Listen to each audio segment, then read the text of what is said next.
That alleged ransom note plastered across regional broadcasters and major networks hasn't slipped our notice. Naturally, investigators are chasing down this tip just like all the others. Is greater than. It is frighteningly simple to fake audio and video in today's digital landscape. Absolute proof of her survival is the only thing we will accept. Is greater than.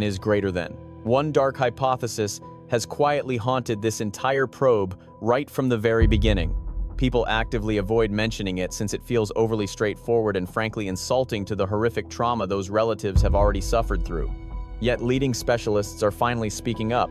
They are putting these claims on the record. Their bold statements completely shatter our perspective of that late January 31st evening. That poor woman was absolutely never taken for ransom. Consider the sources first. Since massive cases demand trustworthy voices, enter Paul Celino, a seasoned murder detective boasting countless years in the field. His resume includes untangling the most baffling criminal mysteries the nation has ever witnessed. Reviewing this specific disappearance, he spots zero signs of an abduction. He bluntly informed the New York Post, "I seriously doubt she was snatched." Word would have leaked. Honestly, perpetrators usually provide visual proof. Captors always supply pictures, clips, or some kind of solid verification. Perhaps a severed strand of hair or dried bodily fluids shipped directly to relatives just to confirm their terrifying demands were real, proving the matriarch was genuinely held captive. Former Federal Bureau Supervisor Chris Swecker shares that exact sentiment, telling Fox News, "The massive elephant in the room remains, and I hold serious doubts here. Was she actually abducted? Are they holding her hostage? Is she even breathing?" Nobody possesses solid answers to those disturbing queries yet. Taking it a step further on CNN, retired federal agent James Gagliano dropped another bombshell. Abducting an 80-year-old victim happens at an infinitesimal rate, comprising significantly less than 0.5% of crimes. He suggested a digital extortion plot where scammers leverage modern technology to deceive relatives into believing their matriarch is captured. Despite her being elsewhere completely, he clarified, countless bizarre anomalies scattered throughout this investigation completely defy every known pattern of a standard hostage situation. Let us shift our focus toward those extortion messages next, since that evidence thoroughly destroys the entire abduction hypothesis in spectacular fashion. Former city police veteran Joe Giacalone dismantled the narrative during a popular audio show. He admitted, "I never bought into the extortion angle from day one. If financial gain truly motivated this supposed snatching, investigators would practically have to burn their manuals and invent totally new protocols for handling these scenarios." His underlying point was brilliantly clear. Authentic hostage takers always establish direct communication with the closest relatives right away.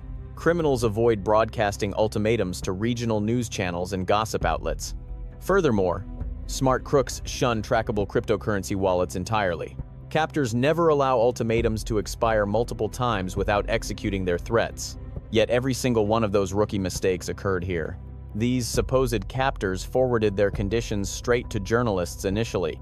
Then they demanded digital funds that generate an indestructible public ledger. Time limits vanished completely without the culprits offering a shred of proof regarding her survival. Giacalone firmly deduced that authorities immediately saw right through this ridiculous extortion charade. He highlighted how detectives already jailed a fraudster attempting to con the household. Therein lies the truth. Grifters merely tried capitalizing on her sudden vanishing. A random crook noticed a chance to strike it rich. That hardly proves they orchestrated her actual removal. It simply exposes them as greedy scam artists. Upcoming details will plunge us far deeper into the gritty reality of that fateful evening. Because if an abduction never occurred, her current whereabouts remain a haunting mystery. Specialists harbor grim suspicions that point down a vastly more disturbing path. Detectives spent 6 agonizing weeks tearing apart the schedule. 9:48 in the evening marks her final drop-off. Surveillance gets killed at 1:47 in the morning. Her medical device fails by 2:28. While undeniably factual, these raw data points lack crucial perspective. That missing backdrop changes the entire narrative. Leading analysts claim the surrounding circumstances guide us toward a horribly uncomfortable conclusion nobody wants to face. Step past the front door with me for a second. Federal teams spent several weeks meticulously analyzing that crime scene. Agents grabbed biological fluids and genetic markers, texts, secured threads, smudges, and countless invisible clues painting a vivid picture of the interior events. Once finished, authorities finally returned the property to her surviving relatives. Relinquishing control represents typical protocol. However, the glaring absence of specific clues remains highly unusual here. Detectives discovered zero indicators of a prolonged brawl following the first scuffle. Absolutely nothing suggested the victim was forcibly hauled away from her residence. Authorities missed the massive destruction normally associated with a violently orchestrated home invasion. Instead, the dwelling appeared practically untouched, save for those red splatters near the foyer and some unidentified genetic residue scattered around. Seasoned murder detective Paul Celino aggressively pushed this exact narrative since the investigation launched. Speaking to journalists, he argued the sheer lack of classic hostage markers speaks volumes. Snatching a victim requires physical dominance, restraint, and transportation. Those violent actions inevitably generate massive physical trails.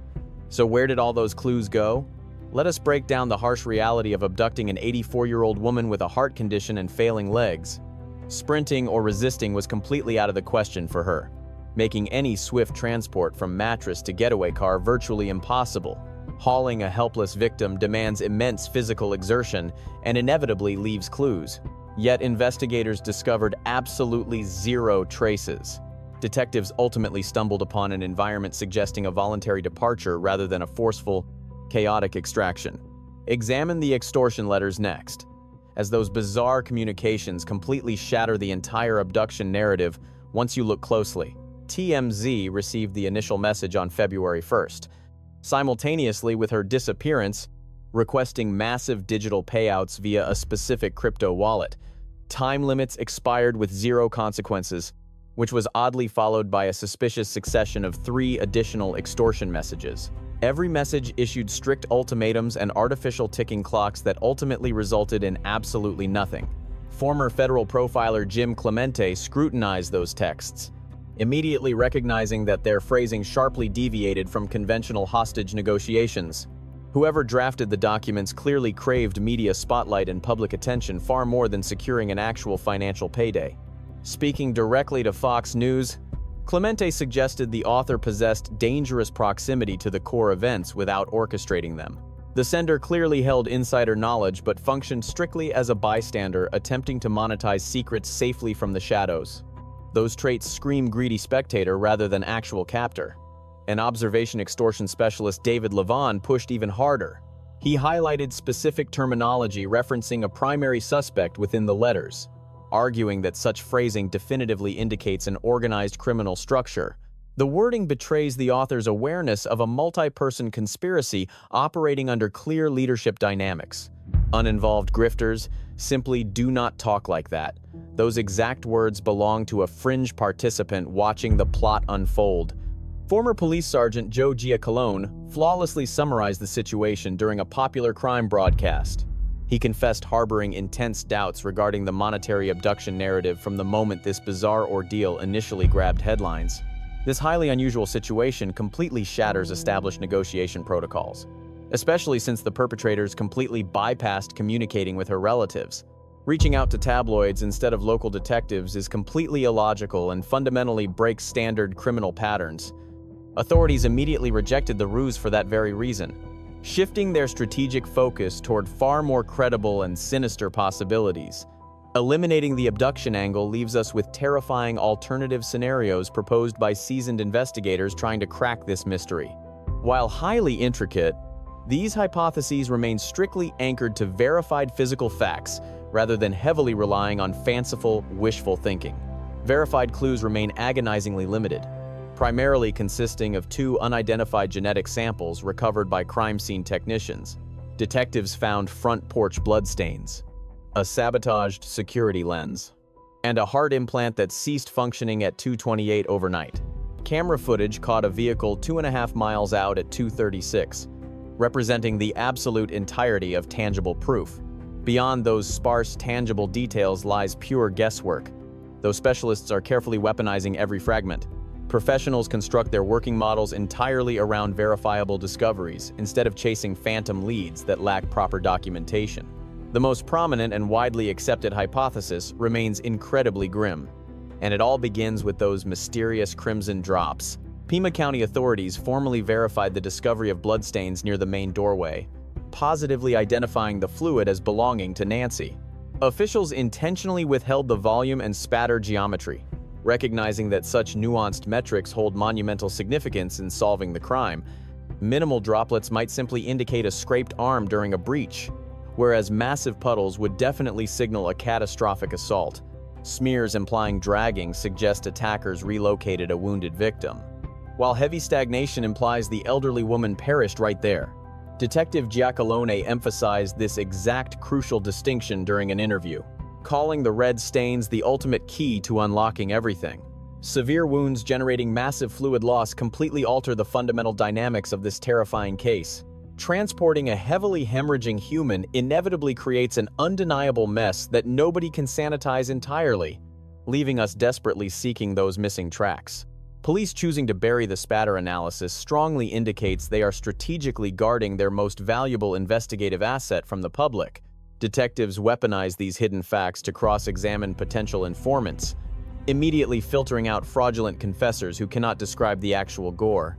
Providing inaccurate forensic details instantly exposes a liar, bringing us cleanly to the mysterious genetic markers recovered from the scene. Technicians isolated two separate genomic strings, one indoors and another on a glove 2 miles out, completely absent from federal databases. Consequently, these invisible perpetrators possess pristine criminal records and remain completely undocumented within any known law enforcement registry globally. Mainstream media largely missed a horrifying twist, revealing that the indoor biological sample actually blended organic matter from multiple different intruders. Sheriff Nanos verified this disturbing detail during his March 12 NBC television interview. He admitted complex cross-contamination severely hampers laboratory processing, potentially delaying definitive scientific resolutions by countless weeks or even a full year. Finding mixed biological traces inside the residence absolutely guarantees a coordinated team of attackers swarmed her that night. Forget wild guesswork, because having a second suspect is undeniably backed by cold, hard facts. A pair of intruders invaded Nancy Guthrie's residence the evening she vanished, leaving their distinct biological markers smeared right there at the scene. A duo executed this crime. So let us review the timeline starting at 2:28 in the morning, when the heart device stopped syncing. At 2:36 in the morning, a camera catches a ride 2.5 miles away, leaving an 8-minute window. 8 minutes to drag an 84-year-old lady outside, load her up, speed 2.5 miles, and cross that lens is incredibly tight. While definitely doable, pulling off something so flawless demands precision, synchronization, and a complete team effort. A lone wolf attempting this clockwork operation is just flat out absurd. No single attacker could restrain her, prep the getaway ride, and escape all at once, totally matching the dual biological profiles found inside. The clock confirms a duo was necessary, perfectly matching the physical clues. Yet specialists remain completely torn on the victim's current whereabouts. Certain authorities suspect she survives in captivity out in the wilderness. Considering a quiet medical monitor absolutely does not equal a death sentence, all it proves is she has been transported beyond detection limits into an isolated dead zone far from modern wireless networks. Those vast, arid expanses stretching below Tucson offer countless secluded hideaways.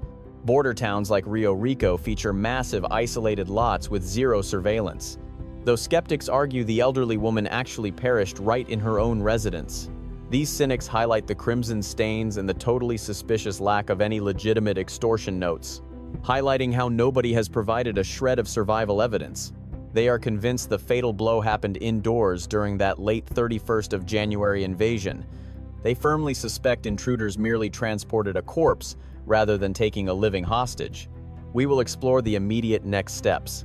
Since law enforcement refuses to sit around debating idle speculation, detectives continue chasing down concrete clues while actively compiling those crucial genetic blueprints.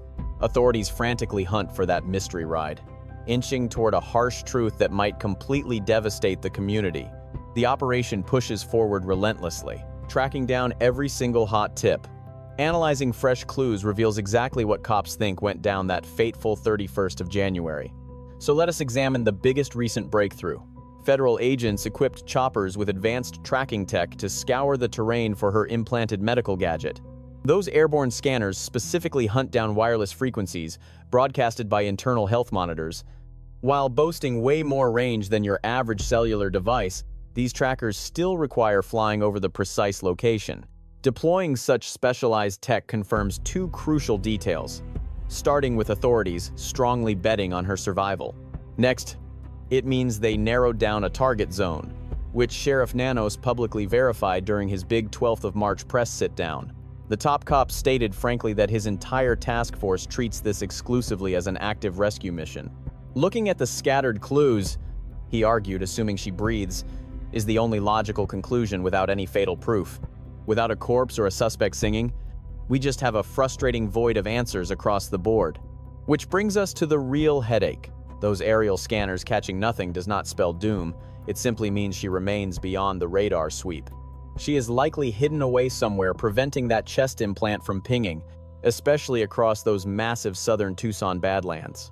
You could stash a hostage across countless isolated acres near the boundary line without ever brushing past a single wireless network. Shifting gears, let us examine the automobile clues.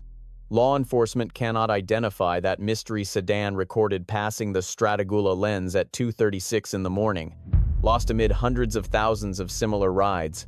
Sifting through hundreds of thousands of motors is mind-blowing, perfectly showcasing the absolute sheer magnitude of this manhunt. It also proves detectives lack a crisp frame of the registration tags or the exact brand.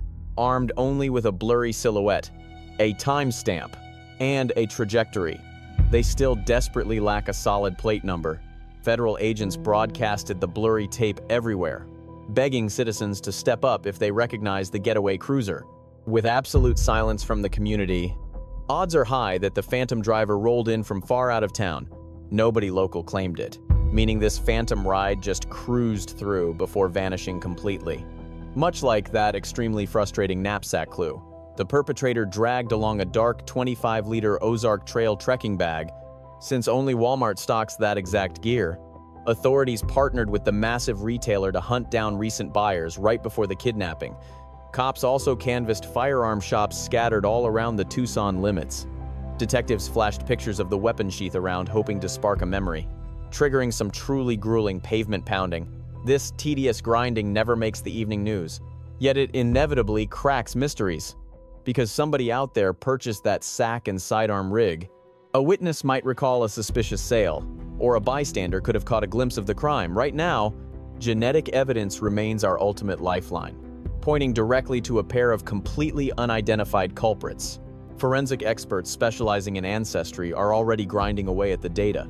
They are meticulously constructing massive ancestral networks. By hunting for fractional genetic links across open-source platforms, investigators steadily narrow down the field. This method absolutely requires patience, yet it consistently delivers undeniable results. The brilliant mind who finally brought down the Golden State Killer, Barbara Ray Ventura, recently explained to CNN that maintaining composure is absolutely essential during these complex investigations. I have wrapped up mysteries in under 8 hours when suspects had close relatives in the system, she noted. However, you might find yourself grinding away on other mysteries for well over 2 years. We might be settling in for a lengthy wait before anything develops. Our following segment will explore the exact sequence of events once the genetic puzzle spits out an actual identity. Since that specific breakthrough will completely shatter this mystery wide open, once that tipping point hits, detectives immediately transition from hunting for clues to slapping handcuffs on culprits. At that exact second, the Guthrie relatives will finally receive the closure they so desperately crave. The instant those genetic markers reveal an identity, the entire playing field transforms entirely. Law enforcement pivots sharply from blind pursuits to targeted apprehensions. Meanwhile, everyday citizens transition from anxious anticipation to intensely monitoring the fallout.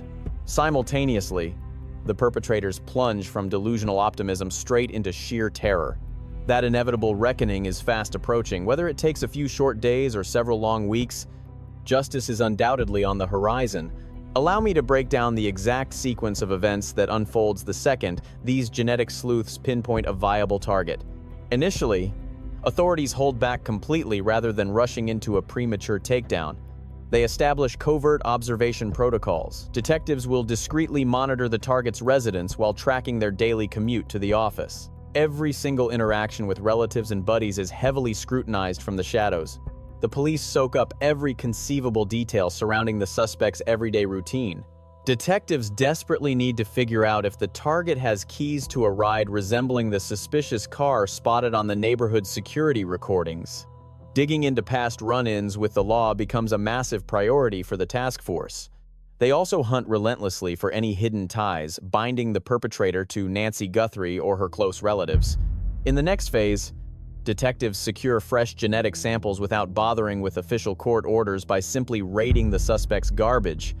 Because the highest court in the land established that placing refuse on a public sidewalk legally surrenders all expectations of personal secrecy, officers are totally free to scoop up those discarded items, run laboratory diagnostics, and contrast them against evidence gathered at the actual offense site. Should those results align perfectly, authorities immediately secure rock-solid legal justification to act. Finally, law enforcement secures judicial authorization to make their move. The perpetrator is taken into custody immediately. Cops subsequently tear through the suspect's property, ripping apart cars and scouring every single piece of tech.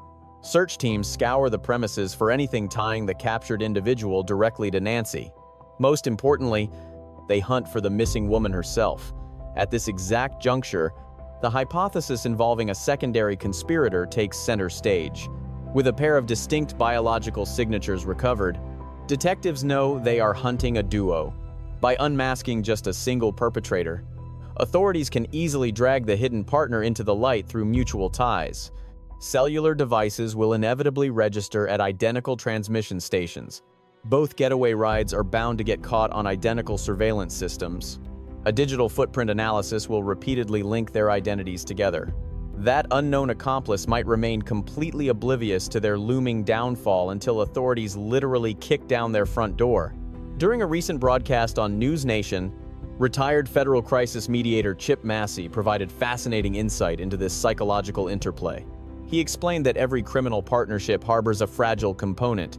There is always a participant harboring deep doubts, or perhaps a hired gun recruited purely for brute strength and planning.